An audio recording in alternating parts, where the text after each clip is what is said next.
water. Go with the flow with this.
Hi guys, my name's Tom, also known as Bears Like Movies, and today I'm bringing you a video review of Jurassic World Fallen Kingdom. Now this is a sequel to 2015's Jurassic World, which is kind of a spiritual successor to the original three films. Those being Jurassic Park, Lost World Jurassic Park, and Jurassic Park 3. Honestly, you only need to see one of those films. But I just got back from seeing Fallen Kingdom and I've had an absolute blast. This film is a great summer blockbuster. It's full of amazing visuals, some great quips, and overall an intriguing story. Whilst it's not a perfect film, it is great fun and I highly recommend it. So, without further ado, let's go on with the review. Jurassic World Fallen Kingdom is a great example of a film I'd watch if I wanted to kick back and relax. It isn't particularly smart, and it doesn't attempt to change the traditional Jurassic Park formula, but it is good solid fun and perfect for the summer season. Set 3 years after the collapse of Jurassic World, a volcano is set to erupt on the now deserted and dinosaur-infested Isla Nublar, and it raises some moral questions. Well, we made the dinosaurs, so is it right for us to kill them? Should dinosaur ethics exist in our culture?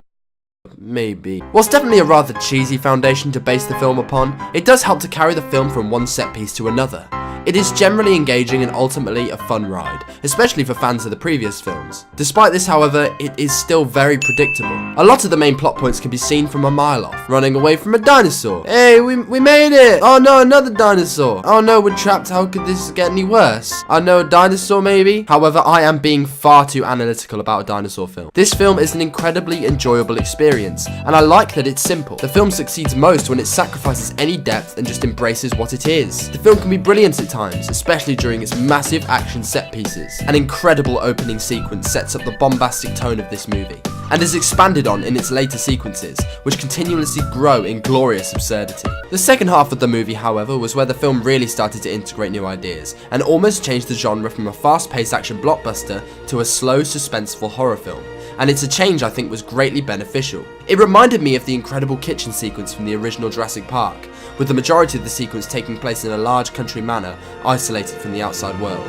This sequence is fantastic and visually stunning. The use of lighting and sounds really helped to build suspense throughout. It does unfortunately feel slightly disconnected and makes the film feel disjointed. The transition between the two halves is a sudden and severe change, and it doesn't leave much of an opportunity to relish in the action as it begins to subside. Kinda like action, action, action, action, action, Downton Abbey with dinosaurs.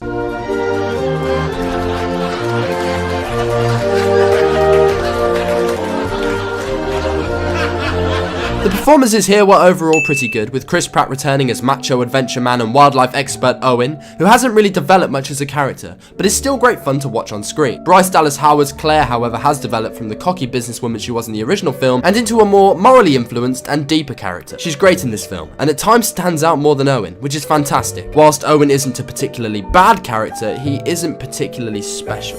Supporting characters Franklin and Zia are fine, and do offer some good laughs at times, but don't really do anything to push the story forward in interesting ways. A final mention goes to Ray Spall and Ted Levine, who play the film's primary antagonists. They are great at times, but ultimately feel lacking in any motivation. That being said, they were compelling enough for me to hate them throughout the film. The CGI here is absolutely fantastic. The dinosaur effects look incredible, with perfectly animated nuances and subtle movements. They truly look extraordinary, both up close and far away. The same can be said for the set pieces, which are simply stunning. The volcano sequence is absolutely ridiculous, both in its scale and quality, and it's easily one of the film's standout moments. This is all supported by a wonderful soundtrack and sound design that is both new and innovative, whilst respectful of the original film's reputation. Jurassic World Fallen Kingdom is so much fun, and it's hard not to recommend. It's certainly flawed in many areas, and if you're looking for a good fun action adventure movie, this will sure tick those boxes. If you enjoyed, make sure to give the video a like, and hey, maybe even give the channel a subscribe if you're feeling generous. Also, make sure to follow me on my Instagram for full written film reviews and stay up to date with all my shenanigans on social media. Thanks for watching, and I'll see you all next time. Roll credits!